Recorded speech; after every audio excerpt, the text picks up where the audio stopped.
আসসালামু আলাইকুম। বৃষ্টি হচ্ছে, তো বৃষ্টির মধ্যে কি খাওয়া যায়? চিন্তা করলাম একটু ফুচকা বানাই বাড়ির। আসলে বাড়ির জিনিস দেখতে যদি সুন্দরও না হয়, তো এর চেয়ে ভালো কোনো কিছু হতে পারে না খাবার। বাসার খাবার সবচেয়ে ভালো কিনা খাবারের চেয়ে। তো এই জন্যই বাসায় বানিয়ে ফেললাম বেশ অনেকগুলো ফুচকা।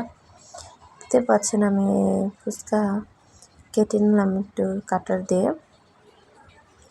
সবগুলো আস্তে আস্তে করে উঠাই নিব।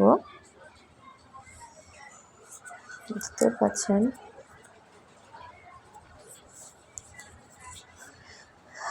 পিওর খাবার আলাদাই।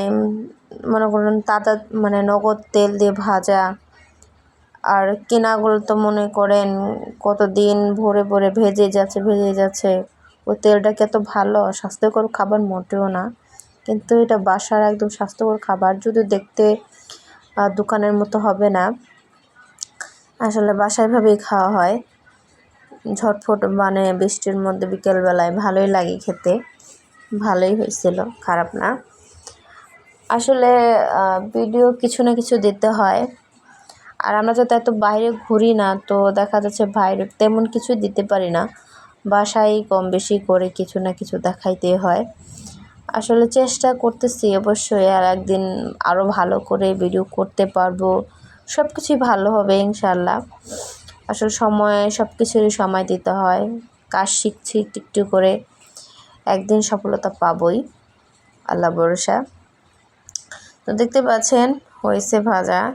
এখন আমি কিছু বড় বড় করে বানাইছিলাম। আমার মেয়ে বললাম বড় করে বানাও, তো ওর কথা শুনে আমি কয়েকটা বড় করছি এই আর কি। আর আমি ডাল সিদ্ধ করেছি, একদম সিম্পল, বেশি কিছু করি না, যাতে হালকার মধ্যে করা যায়। আমি আপনার তেঁতুল টক করেছি, এমনকি ডাল আমি কাঁচামরিচও দিই না, কারণ বাচ্চারা খাবে, আমার ছোটো বাচ্চা ঝাল খেতে পারে না, তো ওর জন্যই আর কি। এখন দেখতে পাচ্ছেন ভরে ভরে খেয়ে ফেলবো আর কি। সবাই ভালো থাকবেন, দোয়া করবেন এই আর কি।